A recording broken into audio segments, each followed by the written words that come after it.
En 1859, un livre audacieux bouleverse le monde intellectuel, L'origine des espèces.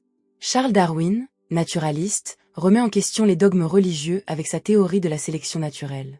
Pourquoi ces idées ont-elles choqué? Qu'est-ce qui a conduit Darwin à les formuler? Pour comprendre son impact, il faut explorer le 19e siècle, une époque de bouleversement scientifique. La biologie, la géologie et l'astronomie commencent à contredire les interprétations religieuses traditionnelles. Pourtant, le créationnisme prédomine, ancré dans les croyances populaires. Darwin, né en 1809 dans une famille aisée, est d'abord un élève peu assidu, mais sa curiosité pour la nature le pousse à devenir naturaliste à bord du HMS Beagle à 22 ans. Ce voyage autour du monde lui offre l'opportunité d'observer des espèces variées et d'en tirer des réflexions sur l'adaptation et la diversité. Chaque escale sur le Beagle, notamment aux Galapagos, élargit son esprit. Les pinsons, avec leur bec adapté à différents types de nourriture, deviennent pour lui une métaphore vivante de la sélection naturelle. À son retour, il doit affronter une lutte intérieure intense pour élaborer sa théorie, conscient des répercussions qu'elle pourrait avoir.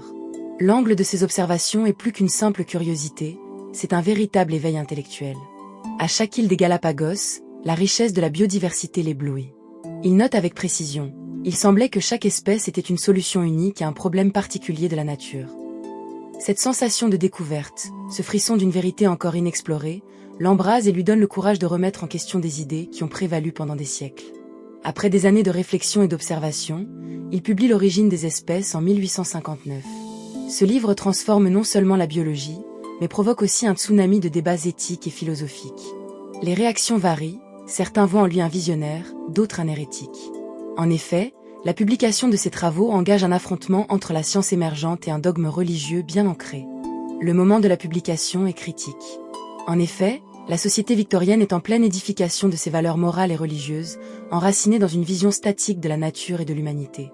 Pour beaucoup, la théorie de Darwin menace non seulement les bases de la science, mais remet en question l'ordre social établi. Les salons victoriens, où l'on débattait avec passion, sont devenus le théâtre d'un affrontement d'idées auquel certains s'accrochent avec ferveur. Les critiques pleuvent, alimentées par la peur de l'inconnu. Darwin est marqué par les critiques, mais sa pensée prend racine dans la tourmente. Il développe le principe de la sélection naturelle, comparant la nature à un vaste théâtre où chaque espèce lutte pour sa survie. Dans son esprit, il visualise un immense arbre de la vie, ses branches s'étendant vers le haut, représentant la diversification des espèces à partir d'ancêtres communs. Dans ses notes, il écrit « La lutte pour l'existence est une lutte ininterrompue. Le paysage de la vie est une arène où se bat le plus fort pour survivre. » L'impact de ses recherches ne se limite pas à sa propre époque. En 1871, il publie La filiation de l'homme, où il applique ses idées sur la sélection naturelle à l'évolution de l'humanité. Ses réflexions sur l'origine de l'homme frappent comme un coup de tonnerre. La théorie que l'homme moderne est le produit d'une lente évolution à partir de formes de vie antérieures exacerbe les tensions entre science et foi. Des critiques acerbes surgissent, et certains le qualifient de démon, redoutant l'idée que l'humanité soit liée à des ancêtres animaux. Cette tempête intellectuelle est particulièrement renforcée par des figures contemporaines. Thomas Huxley, surnommé le bulldog de Darwin, défend ardemment les idées de son ami. Lors de débats publics, il provoque ses détracteurs, brandissant la science comme un bouclier pour défendre les vérités du naturalisme. Leur rencontre la plus célèbre à l'université d'Oxford en 1860 illustre cette tension. Huxley, avec sa fougue inébranlable, affronte des théologiens avec un aplomb qui le rend populaire parmi ceux qui cherchent à comprendre les nouvelles idées.